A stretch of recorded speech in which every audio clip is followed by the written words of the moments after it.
Welcome to Forum 360 on Fusion, your PBS channels. We are co-sponsored by the Shaw Jewish Community Center. This is Leslie Ungar, your host today. Campy Russell, Cavalier legend and director of Alumni Relations and pre-game and post-guy as I like to refer to him. He returns to Forum 360 for a record-breaking appearance. He continues the tradition with us of reviewing the past season and a preview and his perspectives on the current roster and the present season. Over the more than a dozen years I have interviewed Campy, I have asked some of the same questions every year. Never before could I ask what it was like to win an NBA championship. Could I ask about the shot, the block, or could I ask to see the ring? Campy, a Michigan native, played for Cleveland and the Knicks. He is a very wise and articulate soul, whether he is talking about shooter-scorer or team dynamics. I look forward to his next pearl of basketball and life wisdom. I welcome Campy, who I know is all in. Absolutely. Absolutely. And let me just say, you know you've made it to some degree in life when you get a text from Campy Russell during a game that says, "Are you all in?" Yes. I needed to know that. And if you remember, I said, "I'm as all in as I can be watching on my couch." Absolutely. But I'm all in. Yes, absolutely. And Northeast Ohio is all in. Well, they were, and evident by the fact that we won the world championship because of the support that not just Northeast Ohio, but the state of Ohio and all the surrounding areas just wanting to see this Cavalier team win a world championship. You know, I had planned to go chronologically, but it's just too appealing to let me just jump ahead and then we'll go back. What you said because of. So you're a professional player playing a very physical and mental game. Yes.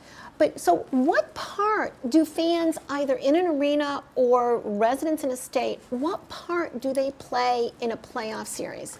I think they play a big important part, Leslie, because I think, you know, the fact that the fans are there in the building, not just in the building, but in the community, in the place that you go, or, you know, whether it's the churches, whether it's the community centers, whatever you do, the fans are part of it. And not only do you want to win it for yourself and for your teammates and for your organization, you want to win it for the fans, because the fans are the things that help drive us as players, that help us go to another level as players or as a team. So the fans are vital to the success of a team, you know, whether it's baseball, whether it's basketball, whatever. So fans listening or watching to this, you stay and listen for the rest of the show, because now you know you really were a part Absolutely. of a 60-plus year ending of a drought. Yes. I was in New York City last January in the men's shoe department, actually, recharging my phone when I read about the firing of David Blatt. Mm-hmm. But actually, since Christmas, every morning I looked at the news waiting to see, is this the day he's going to be fired? Is this the day he's going to be fired? Let me ask you from a basketball perspective, what did, and I say David Griffin because he has pretty much owned that this was his decision. Absolutely, right. What did David Griffin see that we, the fan, looking at a team first place in the Eastern Division and a team that had gone farther into the playoffs than anyone could have imagined without Kyrie or without Kevin Love the year before? What did David Griffin see that we didn't see? Well, it's kind of hard for me to kind of look into what David saw. Or what did you see as a former player that we don't look through that lens? Well, I think if I tried, I can't, number one, I can't get into David's head, but I think David had to have a feel that something wasn't right in his own mind about the team. Yes, we had one of the top records in the league. yes, a lot of good things from the outside. If you are from the outside looking in, it all looked well. But I think we all have to give David a lot of credit Yes. to sit there and look at all the success that's going on, but in his heart and heart, in his mind of mind, there was still something was not right. So for him to make that decision at that particular time, I think you have to give him a lot of credit, because most general managers or anybody would not want to make that call because there's so many things that look like it's going right. Yes. So in his mind, he evidently felt that things wasn't going as well as, in his mind, as the general manager should be. And he made a decision along with our ownership. And now we have a retrospect to look at that decision, Yes. right? You know, and when, you know, Coach Lou came in, you know, he's a former player. Yes. Why are so many NBA teams coached by former players? It seems more than any other sport. When you look at football, you don't see that same, you know, scenario. I think it's- baseball, you see it a little bit, but Yeah. not necessarily the top players and not in the same way. So why is it so much more important to NBA players or for the game to have played it? Well, I think it's like anything, any experience that you have. You know, you have to have some experiences in that area. And I think for the most part, there are former players in all sports that are coaches, and to a large degree. But I think the fact that they brought in Coach Lou to take over the team at that particular time was, again, another gut feeling on David's part, and understanding what he think he needed to have happen. And truly, Lou was the right choice. So I'm not going to try to get into you know, why there's, you know, so many former players in there, but the fact that their experiences are there, they understand the nuances of coaching, they understand the nuances of players, and at the end of the day, any professional team is about the players, and you have to be able to deal with those players. And I think one of the strong suits of Lou is his ability to be, as I call it, a truth teller, a guy that has the ability to tell your best player to your 15th player what he wants from them in order for this team to be successful. So to me, that is, I think, one of the reasons why they took a Coach Lou, and he has proven out to be exactly that. Did he really tell LeBron to be quiet? I don't know all of that, but I do know that Coach Lou is a truth teller, and that he will do whatever is necessary to, one, be able to maintain his status as a coach. I gotta believe that he understood how to present not just to your best player, but to all the players. I think you have to be able to communicate with all the guys, from the best player down to the 15th player. Now, if you can't communicate to that first one, then how do you manage the other guys? So when you look at Coach Lou, he just has a good knack for dealing with players and to be able So to tell it the actually truth to comes them. to communication? Oh, it's all about Is that- communication. All right. It's all about it, you know, how, and not only that, how they take your communications. And I think the thing that Lou does a great job is he's really direct, and he leaves you with no place to go in terms of, well, I thought you said meant this, or I thought you meant that. No, I'm telling you, this is what I need from you for us to be the team that we need to be. Wow, so it's kind of like my dad's, if it's not an Oreo, it's not a cookie. He's That's a good analogy. Thanks to you, some of our viewers may remember that we went to the practice facility a few years back. We saw the workout room, the trainer's quarters, we even saw the showers, we saw the lockers, Yes. we saw everything. Is there anything besides being in shape and you know, having the benefit of a facility like that a player or a team can do to stay healthy? Because it seems that oftentimes that's one of the things that becomes so important in May and June is who's got the healthiest Yes, team. yes. Well, I think those kind of facilities play a big part in the success of and the performance of players. That's why just about every team in our league has their own practice facility where guys can come and there is no one disturbing them in that situation, that they can get treatments, that they can get fed, anything that you need can virtually happen there at that practice facility. So Does that play a part in their overall health? I would say yes, but at the same time, I think you as as a player have to really do some of the right things yourself beyond being at that practice facility. You know, when we were at the practice facility, one of the people I got to interview was the president of the Cavs. Mm-hmm. And I asked what would happen if I just picked out Anderson Varejao, and I said, well, what if Andy, we're on a first name basis, you know, what if he would ask for, you know, hamburger and French fries? And I still remember him saying, oh, we'll make him something, but he's not getting a hamburger and French fries in this facility. So when you're talking about food, and it just reminded me of that story. Well, you know, I don't know how that plays out, but he ended up with like a turkey burger and baked fries or something. Exactly. Or he went home after he got finished and had what he wanted to have, you know, Right. because I think we all have our, I'm going to use the word, weaknesses for different things. When you were playing, did you have anywhere near the knowledge about what impact food had that you put in your body while you were playing? Yes.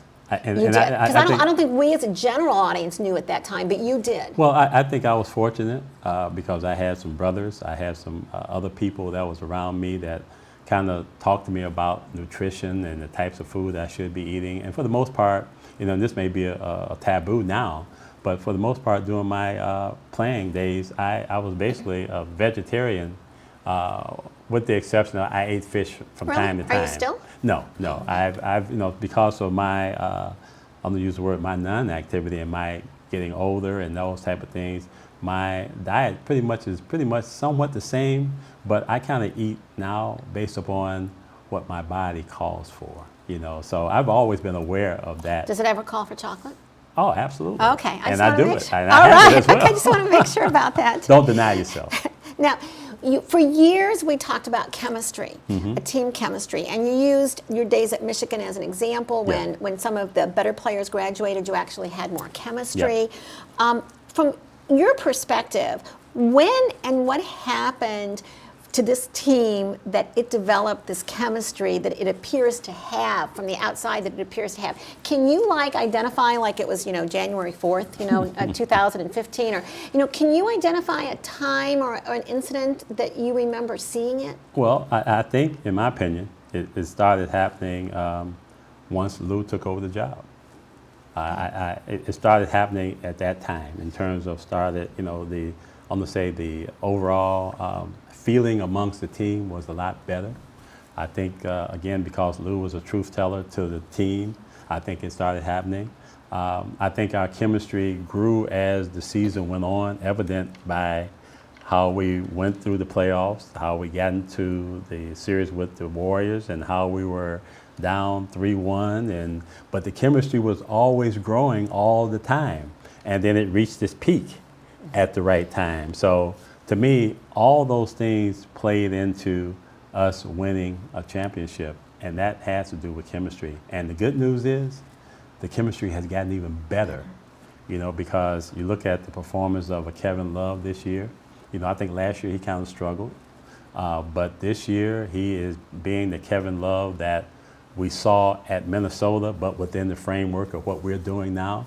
You look at Kyrie Irving. Kyrie Irving is a much better dynamic player than he was last year. And I think a lot of that had to do with his performances in the playoffs and then during the Olympics. And he came back in a good frame of mind. And LeBron James, you know, what else can we say about LeBron James? He continues to grow his game and to be a vital part of what we do. So let me ask, you once, one year when you graced us with your presence, you talked about the curiosity that players have to be better. So would you say LeBron continues to have curiosity? Oh, there's no doubt about it. And not just LeBron. You look at Kyrie, you look at our entire team. They're all curious about trying to continue to grow their game because it's vital if they want to be in the league, if they want this team to be relevant for an extended period of time. There's a lot of things that plays into it, but wanting to get better is always the thing that you want to continue to do in our league because you have to continue to get better. And in life. To stay around, yeah. And really, life to plays anyone into listening, to continue to get better. Absolutely, absolutely. Today, we have the honor of having Campy Russell, Cavalier legend, pre-game, post-game guy that you can see if you're On when you're Fox watching Sports the games Ohio. on Fox Sports Ohio, and he is telling us and soon going to be showing us the ring. Before we get to the ring, I want to ask you. So I'm going to skip ahead. We're in this because I don't want to miss this question. We're in this season. Your thoughts on resting a player during the season for the playoffs. So you're like 8 years old. Your parents have driven 100 miles to come see this game, and then you find out that your favorite player, whether it's in, Golden State, or whether it's in New York, or whether it's in Memphis, or wherever it is, that your favorite player is not playing. But I looked it up, and the NBA season is about 2 months, almost 2 months longer than it was when Michael Jordan was winning his titles. So you're adding 2 months longer? Oh yeah, it's about 6 weeks. Yeah. That's news to me. Now it may be just some years if everything happened faster. If they had Okay. shorter Okay, game right, series. right, But when okay. you look at the dates, Okay, right, he's right. winning in May. Okay, okay. And so just your thoughts on resting a player during the season. Well, I think that's just something that it has become a part of I'm going to say, the new world order of basketball. And I think as a coach, as an organization, you have to be concerned about the players. You have to be concerned about the fans, all of those things. And I think all of those things are taken into consideration. But ultimately, you have to be concerned about how do I manage this team in the right way that will allow us to get the most out of our players. So if resting is a part of it, to me, I think that you have to err on doing that if necessary.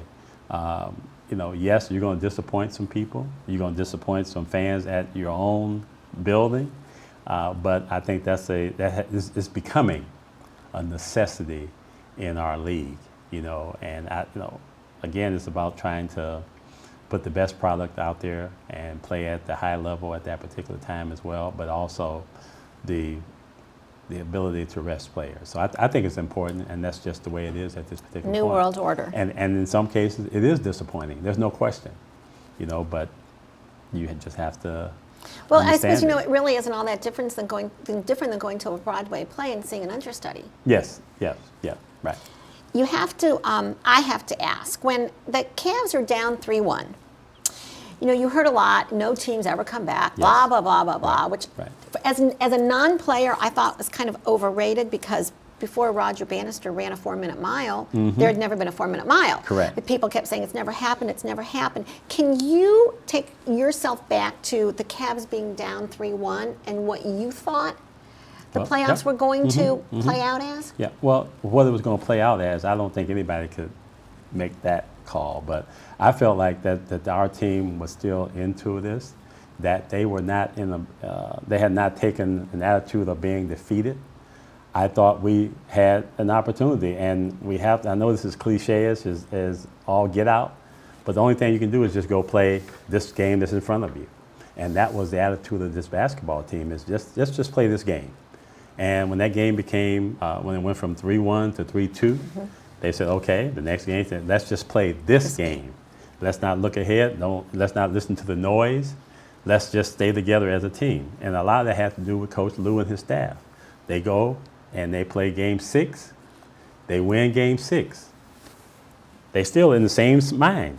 Let's just play this next game, which is game 7. Let's see what happens.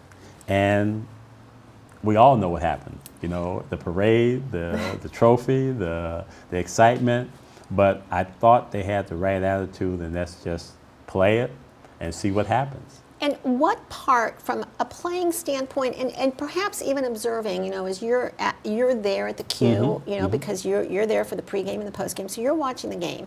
That invisible momentum that is talked about, that had to be on the Cavs side as they go 3-1 to 3-2 Right. to 3-3. Yeah. What role, and how do you identify the role of momentum? Well, the momentum was there all along.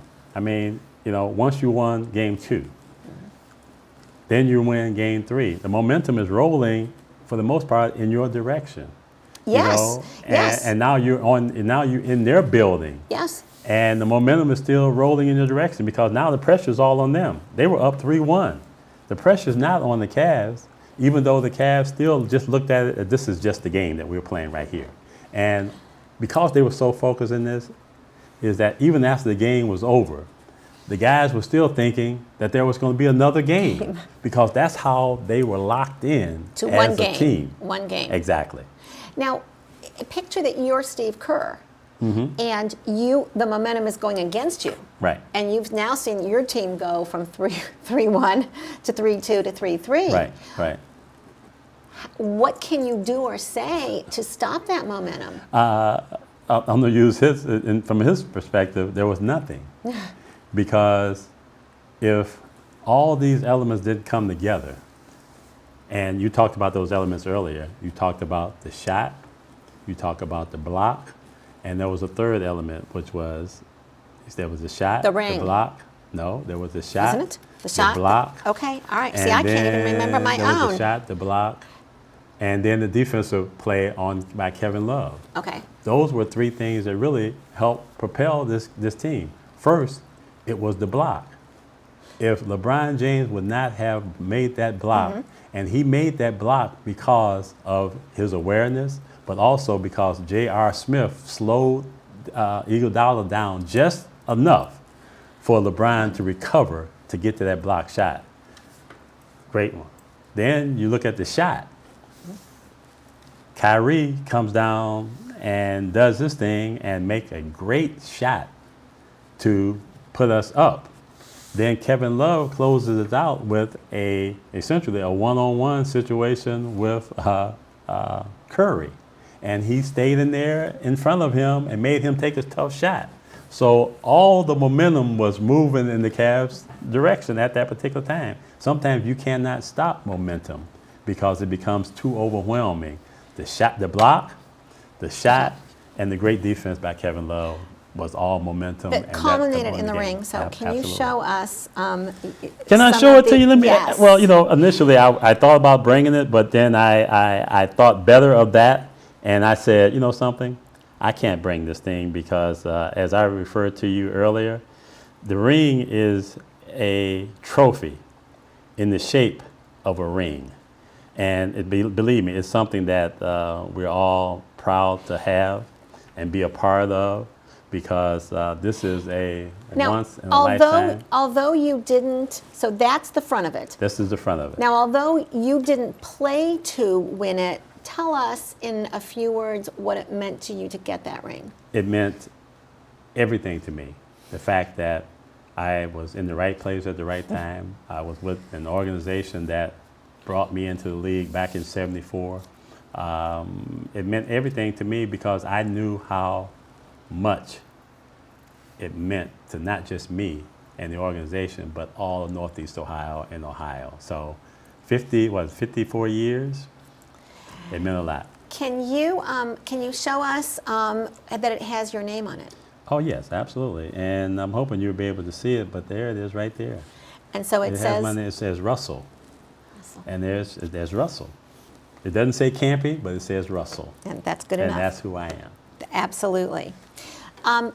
Between those three, between the shot and the block and Kevin Love's defense, if you had to pick one that was most important to the win, what would it be? You can't. Because they're a team. No, you can't, because if you take one out, then the other one don't happen. As an example, if Iguodala makes that basket, the shot doesn't occur. Because they might have picked them up by 3 or 4 points or whatever that was at that particular time. Then the shot doesn't come. Then the defense doesn't come. So you can't. You can't pick one. You can't pick one. You can't take one. It's like a favorite child or a favorite dog. Dog. For me, it would be a favorite dog. I have to pick one. In 1 or 2 words, Michael Jordan repeated, 3-peated, 5-peated. How is it harder to repeat, or is it harder to win it the first time? In a few words. I think it's the first time. And then I think you have a better understanding of it, how to go by it the second time. But can you still maintain the health? I think that's a big part of it, is being healthy. One player, my last question. Who comes to mind when I say between your scorer and shooter philosophy, who's the best scorer on the team? I have to say probably Kyrie Irving. Who's the best shooter? Kyrie Irving. Okay. The best shooter in score? I thought you were going to say JR, and I was going to ask with shirt or without shirt. Hey, you know something?